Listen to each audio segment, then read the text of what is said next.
Dear guests, dear friends, excellencies, thank you for joining us here today. We are honored by your presence on this very special occasion for my country. For the first time, 66 years ago, after becoming a member of the UN, Albania finally has the opportunity to sit at the UN Security Council. 66 years is a long time, a very, very long time. And throughout our preparations, while we were selecting the team that would represent us, while we were discussing the priorities of our work in the Council, and while we were discussing the thousands of details that this mandate entails, we all felt the historical dimension of this. This is a great responsibility, of course. This is a great privilege, without a doubt, but this is just as much a milestone in the history of modern Albania.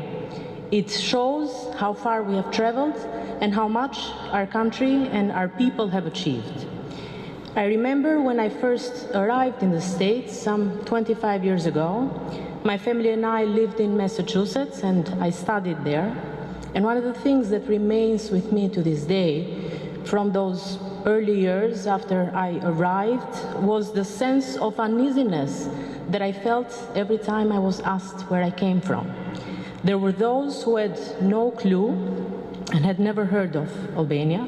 And after all, why would an American kid from Boston know anything about this tiny country somewhere in the Balkans that had just emerged from communism, poor and on the verge of collapse, with hundreds of thousands fleeing their country in search of security and a better life in Europe and wherever they could.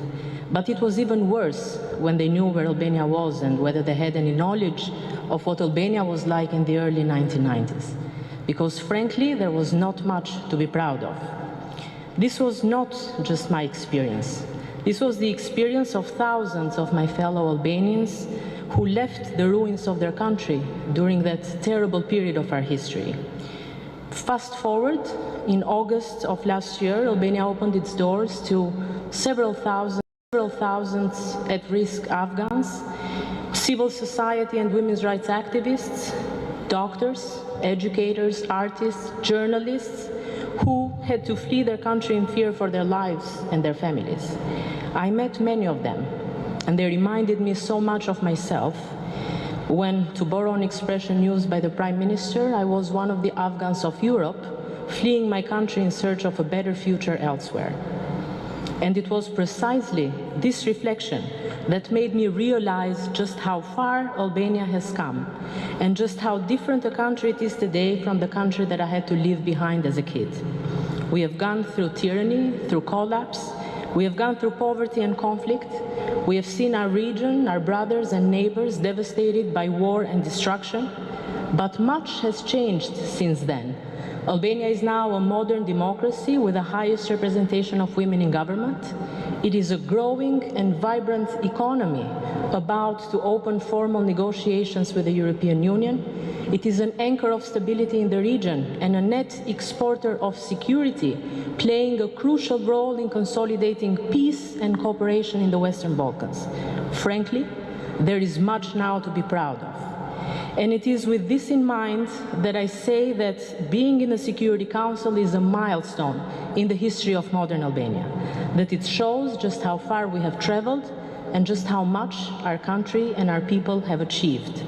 And I think that it is this experience, the experience of this transformative process, that I think will be the most significant contribution of my country to the Security Council and to addressing some of the most pressing issues of our time. We may differ in land area or population, we may differ in the size of our economies, but when it comes to principles, to what works and what not, to what is right and what is wrong, size does not matter.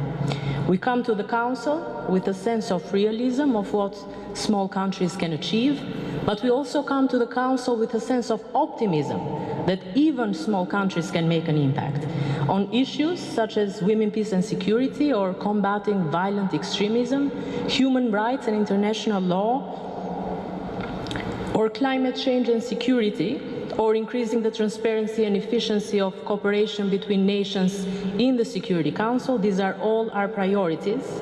But in this effort, we know that we cannot achieve anything by going at it alone.